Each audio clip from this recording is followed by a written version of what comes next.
uzalendo, mapenzi ya kuipenda nchi. Hapa niwaulize ndugu zangu waandishi wa habari, baadhi yenu wakati mwingine huwa mnapoteza uzalendo.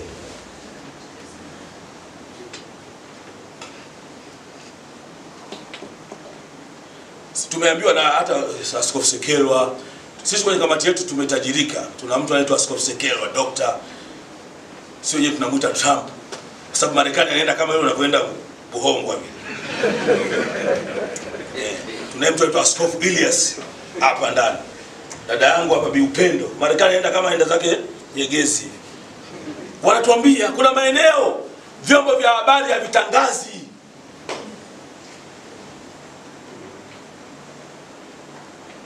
Wazalendo Sudi upo? Hiyo chukua hiyo za uso hizo. Kule Marekani sio kama watu wana hela sana. Kuna watu waniomba wako Marekani. Tena wako mitaani. Hatujaona picha hata moja inaonyesha omba wa Marekani. Tunaenda kwenye uchaguzi. Waandishi wetu wa habari, vyombo vya habari, mnao uzalendo.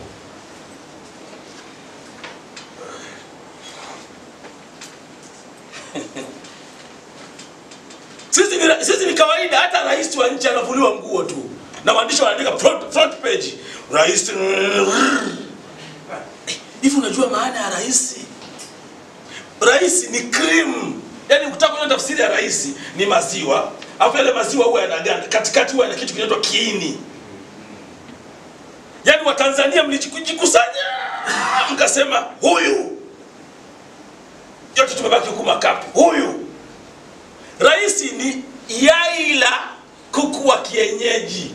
Kile kiini cha njano ndio nani? Rais. Unamlindaje? Vyama vipo na kila chama kinatafuta dola. Lakini kwa wakati huu sasa rais ni huyu.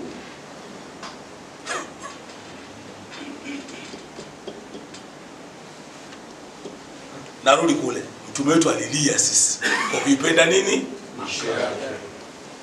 Wewe umeshalia kwa ajili ya Tanzania?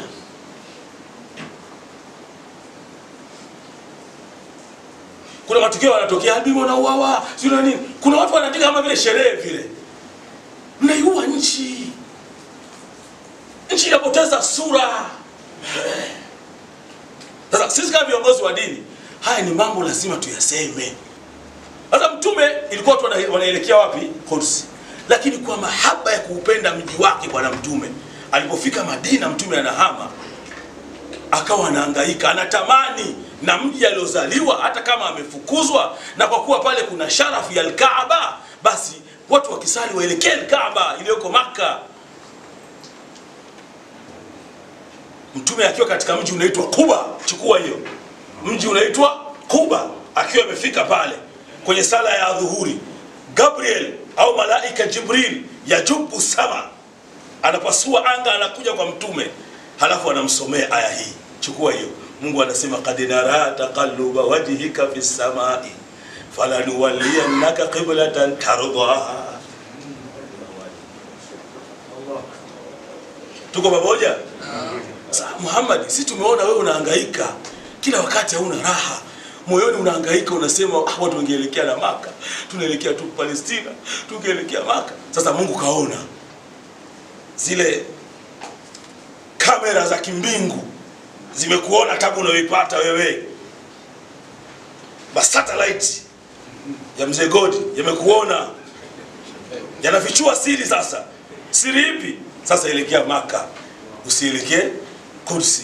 Inasemekana katikati ya swala mtume akageuka, na mpaka leo ukifanikiwa kwenda Maka, waambieni pelekeni Masjid Qiblatain, msikiti wa vibula viwili, msikiti wa vibula kibla mbili.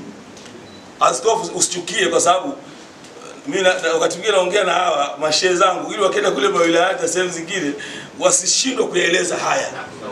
Nenda katazame vibla viwili, kibla mbili, imetokana na mapenzi ya kuipenda nchi.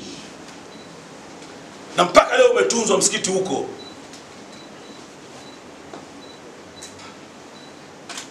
Wewe kwa mapenzi ya kuipenda nchi yako, umefikia kiwango